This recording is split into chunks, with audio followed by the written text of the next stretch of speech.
Imagine stepping into the workshop of a master carpenter. You look around, and there isn't a single tool out of place. Right. Everything has its exact spot. Exactly. Like Right. the chisels are perfectly aligned by size, the saws are hanging right there at arm's reach, and the workbench is just completely clear of clutter. Zero distractions. Yeah, zero. The carpenter doesn't even have to look up to find what they need. Their hand just, naturally falls right onto the correct handle. It's a space designed for total, unbroken focus. And that kind of focus is, it's rare these days. It really is. And welcome to the deep dive, by the way, because today we are exploring the digital equivalent of that master carpenter's workshop. We're unpacking the incredibly meticulous world of developer workflows. Specifically looking at how experts navigate complex information locally, right on their own machines, to just completely eliminate friction. Right. And our guide for this journey is this really fascinating excerpt from a blog post. It was published on May 8, 2026, and it's titled Haskell Mastery, Local API Discovery with Hoogle. Catchy title. Right. But here's the detail that actually blew my mind. This post is literally part 130 of an ongoing series called Notes on Haskell Programming by an author simply named Ang. Part 130. The sheer dedication required to reach part 130 of any technical series immediately tells you we are dealing with someone who cares deeply, like obsessively, about the microscopic details of their craft. Well, absolutely. They aren't just trying to get a job done. They are analyzing the very nature of how the job is performed. Yeah, and I want to say right up front to you listening, even if you are not a programmer, even if you have never written a single line of code in your life, this deep dive is for you. Definitely. It applies to so much more than just coding. Because at its core, this isn't just about code. It's a masterclass in how to build a personalized, completely distraction-free environment for finding exactly what you need the exact moment you need it. It's about protecting your own attention span. Yes. Okay, let's unpack this. Ang starts the post by mentioning they have just finished doing some patching to get a local database working correctly. So let's pause right there. Why are they patching a database before they even start writing code? Well, to understand that, we really have to look at the language Ang is using, which is Haskell. Okay. Haskell is notoriously complex. It's this highly mathematical, strictly typed programming language. Unlike, some popular languages that are forgiving and let you play fast and loose with data, Haskell demands absolute precision. Right. If you try to fit a square peg into a round hole, the entire program just refuses to compile. So because of that strictness, writing Haskell requires this intense, uninterrupted concentration. So the patching is? Patching Ang mentions is the tedious upfront work of downloading all the documentation and libraries they might ever need and indexing them onto their own physical hard drive. Oh, wow. Yeah, they are building the foundation of that secluded workshop so they never, ever have to leave it. So the local database is the foundation. Now, the core problem Ang is actually trying to solve here is how to use this tool to quickly search through the application programming interface, or API, of all these numerous Haskell libraries. Right. And Ang states their typical use case is finding the type signatures of a particular function. Can you break down a type signature for us? Sure. Think of a type signature as the absolute non-negotiable blueprint of a function. Okay. Because Haskell is so strict, every single piece of code needs like a customs declaration form. It tells you exactly what kind of data goes into the function and exactly what kind of data comes out. Got it. So no surprises. Exactly. If you're building a complex application, you're constantly snapping hundreds of these pre-built functions together. You need to know their blueprints to make sure the pieces actually fit.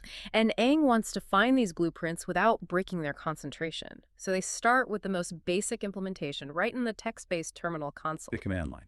Right. They type in a simple command, which is Hoogle template error. And for context, template error isn't just a random search term. It's a very specific piece of error handling code Ang is trying to figure out how to use. Yeah, and the tool they are using, Hoogle, it acts as a dedicated search engine strictly for Haskell code. So it's like a hyper-specific Google. Exactly. When Ang hits enter, the local database parses through all those files sitting on their hard drive and instantly spits back a few distinct lines showing exactly where template error exists across all these different neighborhoods of code. Yeah, and the output Ang shares in the post returns hits from 3 specific libraries. It lists headroom.template, network.uri template, and text.pandoc.error. Right. It even gives the exact type signature for one of them, reading, and I'll just read it here, network.uri template error, pretty template error string. That output is just a perfect illustration of how a type signature operates. Also, Well, the double colon there essentially translates to has the type of. It shows that this specific function, template error pretty, takes a template error as the input. That's what the arrow is pointing from. oh, okay. And it points to the output, yielding a standard string of readable text.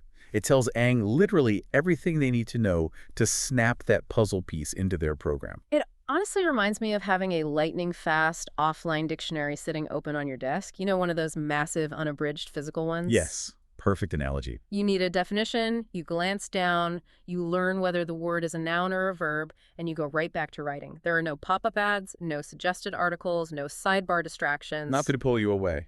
But, you know, I have to push back a little here, because my immediate reaction when reading this was, well, why go through all this effort? Right, why do the upfront work? Yeah. Why do the patching, build a local database, and query a text console? Google exists in 2026.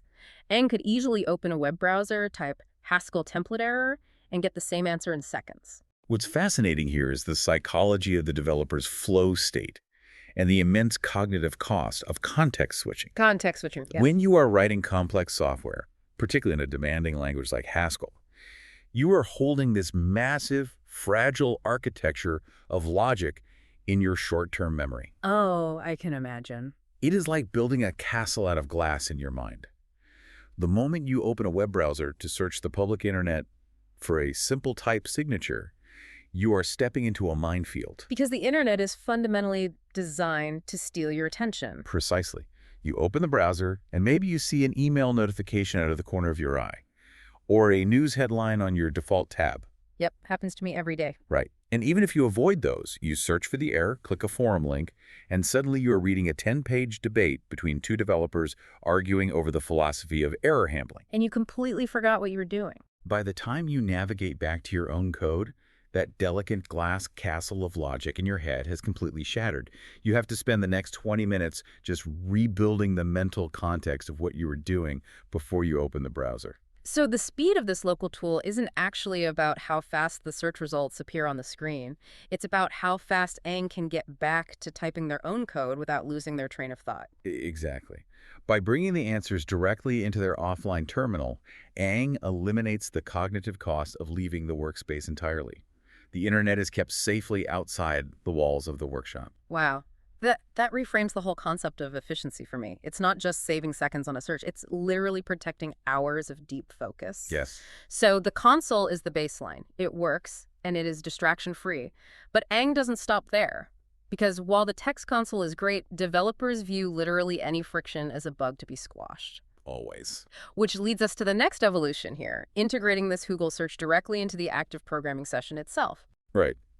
To understand the friction Ang is trying to eliminate here, just picture the physical act of switching windows on a computer. Okay. You're writing code in one window, you hit a roadblock, you have to Alt-Tab to open your console window, type the search, read it, and Alt-Tab back. Right. It's annoying. It is a small physical movement, but it represents a mental boundary. Ang wants to erase that boundary by moving the search into a GHCi session. We should probably define that for our non-programmer listeners, because GHCi isn't just a text editor, right? It is an interactive, live environment. Exactly. Think of GHCi as a read-evil print loop, or a RDPL. It is a live scratchpad where you are actively running, testing, and interacting with your Haskell code in real time. So it's very active. Highly active. Leaving that window to go to a static console breaks the rhythm. It is like a juggler looking away from the pins to check their watch. You want to keep your eyes on the live environment. Okay, so to bring the search into this live environment, N uses the command gucci.hoogle template error, and the output in the source text shows it yields the exact same results as before. The same hits for pandoc and URI, the same type signatures. But the crucial difference is they didn't have to Alt-Tab out of the live scratchpad to get it. The magic in that command is the small. Exclamation point. Yeah. That punctuation acts as a bridge. It tells the live, interactive session, hey, temporarily step out to the computer's underlying system shell, Run this specific Hoogle search, grab the results, and print them right here in my current window. Oh, that's incredibly smart. It allows Aang to stay completely grounded in the context of their active work. But incredibly, even typing that bridge command, colon, exclamation point, Hoogle, space, every single time is deemed too much friction for Aang. Of course it is. Aang wants a shortcut, and this is the part of the source material that I found so clever, but I want to try and parse the actual script they wrote here. Sure, let's do it. So Aang opens a hidden configuration file called .GHCi and creates a custom macro. The string of text they add is this: .def, Hoogle.fishy, .shear.Hoogle.plus, then null else the fast plus up I'll count 50. Let's break that down, because this is where we see the transition from someone merely using a tool off the shelf to someone truly mastering and customizing it to fit their own hand. What do you see happening in the first half of that script? Okay, looking at the syntax, def Hoogle seems pretty straightforward. They're defining a brand new command and naming it Hoogle. Right. Then there's a backslash and an S. The S, I'm guessing S is acting as a variable, like a placeholder for whatever search term they decide to type in, like template error. Spot on. They are creating a dynamic shortcut. But the middle section is where Aang's experience really shows. Look at the conditional logic in the middle there. If null S, then else S. Yeah, it looks like a failsafe. Like, what happens if I run the command but completely forget to actually type a search term? Exactly. And that is the mark of a veteran developer. If you execute a search command without a search term, most default tools will just panic. Like crash the system? Yeah, they will throw an ugly error message, or worse, crash the live session entirely. Aang is building in a tiny, microscopic safety net. They are telling the system, if the input as is completely empty, if it is null, don't panic. Just send an empty string of text and keep running quietly. If there is a search term, pass it along. It is a preventative measure against their own future frustration. They are completely anticipating human error and handling it gracefully behind the scenes. That's so cool. But the part of the script that really caught my eye is the very end. The count variable. Yes. Aang specifically appends count 50 to the command string. They are hard-coding the tool to return 50 results every single time, which seems like a very deliberate choice to cast a wider net.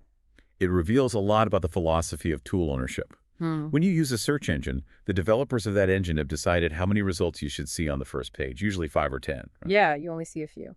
They're making an assumption about what is most relevant to you. But Aang knows their own workflow. They know that in the complex ecosystem of Haskell libraries, the exact type signature they need might not be the most popular one. It might be buried down at number 35. It's similar to going into your email settings and changing the default view from 25 messages per page to 100, because you just know you prefer scanning a larger list over constantly clicking next page. Yes. By appending that count 50, Aang is asserting total control over the tool's parameters. They are essentially saying, don't artificially limit my view based on a factory default.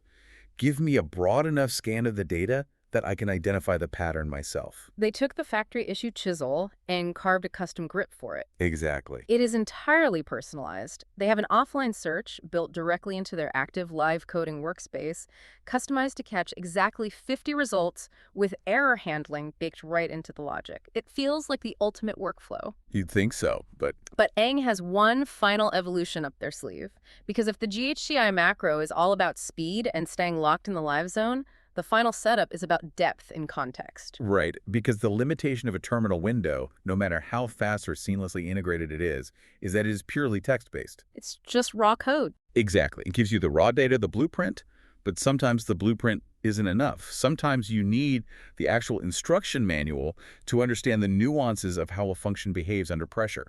Here's where it gets really interesting. Aang introduces a final, upgraded option that bypasses the text console entirely. They spin up a local web server instance. A huge jump in capability. Yeah. And the command they use is incredibly brief. It's just Hoogle server. The source notes that the server immediately starts on port 8080 with the host IP listed as Hostiny. Break down the mechanics of what a local server on port 8080 actually is, because they aren't connecting to the public internet here, right? Right, not at all. When we think of a web server, we usually picture a massive data center in another state or another country. Yeah, big racks, blinking lights. Exactly. But when Aang spins up that server on port 8080 using the Hostiny designation, they're essentially telling their own computer, to act as both the restaurant kitchen and the dining room simultaneously. Oh, I like that. The request doesn't travel through miles of fiber optic cables to a remote server farm. It just walks across the motherboard. The computer serves the web page to itself. So it looks and feels like a regular website in a browser, but the data never actually leaves the physical machine. Correct. And we know this local server is phenomenally efficient. Ang provides the specific log output in the text, and it reads reading log 0.000 seconds. Insanely fast. And right below that, the log provides a timestamp 2026-05-07-T03.00.1088100237. That is precision down to the nanosecond. If we connect this to the bigger picture, that timestamp and that 0-second log represent the absolute pinnacle of this local workflow. How so? That 000's reading is the ultimate proof of why local hosting is superior for this specific task. There is zero network latency. There is no waiting for a server halfway across the world to process a query and send it back. It is literally instantaneous. It's just right there. And that nanosecond precision reflects the hyper-exact mechanical nature of the completely controlled environment Ang has engineered. But the real reason Ang upgrades to this local server isn't just to chase zero latency speeds. They explicitly state their primary motivation in the post. They write that the local web server is a better option, and I quote, especially you can link directly to the documentation. That is the crucial pivot from data to context. Okay, say more about that. Well, the terminal output we dissected earlier where it just listed network.uri template, that is static dead text. If Ang needed to know more about the edge cases of template error, they would be stuck. But by routing this through a local web server, that static text is transformed into a dynamic hyperlink. It becomes a fully clickable visual interface. Exactly. It marries the blazing speed and isolated security of offline work with the rich, interconnected navigation of the modern web. Best of both worlds. Yeah. Ang can instantly pull up the type signature, and if the blueprint isn't enough, they simply click the link. That click takes them instantly to the full, beautifully formatted, locally hosted documentation for that specific library. And without ever leaving their local bubble? Exactly. It provides all the deep context that a simple terminal output lacks, and crucially, it does it without ever forcing them to go out to the public internet and face the distraction minefield we talked about earlier. They've literally built an entire public library inside their private workshop. It is fully indexed, instantaneously searchable, visually navigable, and completely sealed off from the noise of the outside world. It's a beautiful thing. Let's bring everyone back up to the surface for a second, because we have tracked a really fascinating micro journey of friction elimination today. We really have. We started with Ang doing the tedious work of patching a local database just to get it running, then querying that database via a basic raw console command to find type signatures. Right. From there, automating the search inside an active live coding session using a custom macro that specifically demands 50 results and catches blank inputs. And finally, deploying an entire local web server on port 8080 to transform static text into visual, clickable documentation links. Quite the evolution. It is. So what does this all mean? Why does a highly technical Haskell programming workflow matter to you listening right now? That's the real question. I think it serves as a powerful reminder that whatever your field is, whether you are drafting legal contracts, editing audio, managing a complex household, or writing a novel, taking the time to actually sharpen your tools matters. It matters so much. Curating your personal workspace, anticipating your own errors, and systematically removing the friction between you and the information you need pays massive dividends in your efficiency and your ability to maintain deep focus. It is the stark difference between merely working hard and working with intense intentionality. Ang isn't just writing software. Ang is actively engineering the very environment in which the software is written. Such a great way to put it. And that brings me back to a detail we mentioned right at the beginning, which I think is worth dwelling on as we wrap up. This entire intricate, multi-step process of setting up a local Hoogle server with custom fail-safes just to search for type signatures without breaking focus, this was only part 130 of Ang's personal notes. 130. It is staggering to think about the other 129 parts. Right. If this level of obsession over eliminating milliseconds of friction, this deep customization of a single search tool represents just one entry in a 130-part journey, it begs a massive question. What's that? How incredibly vast and deep is the invisible architecture of tools and custom workflows out there in the wild? the software infrastructure we rely on every single day, the banking systems routing our money, the communication networks keeping us connected, the logistics grids delivering our packages, they are all built by people like Aang. Oh, wow. People who have spent years, perhaps decades, constructing these hyper-optimized hidden workshops that the rest of us will never see. It makes you wonder about the sheer scale of hidden knowledge, the unseen craftsmanship, and the silent dedication that exists entirely behind the screens we interact with so casually. It really shifts your perspective. The next time you use an app or a service that just works flawlessly without a single hitch, take a moment to imagine the master carpenter behind it. Imagine the perfectly organized digital workshop, the custom-molded tools, and the hundreds of meticulous steps it took to get there, all operating silently in the background.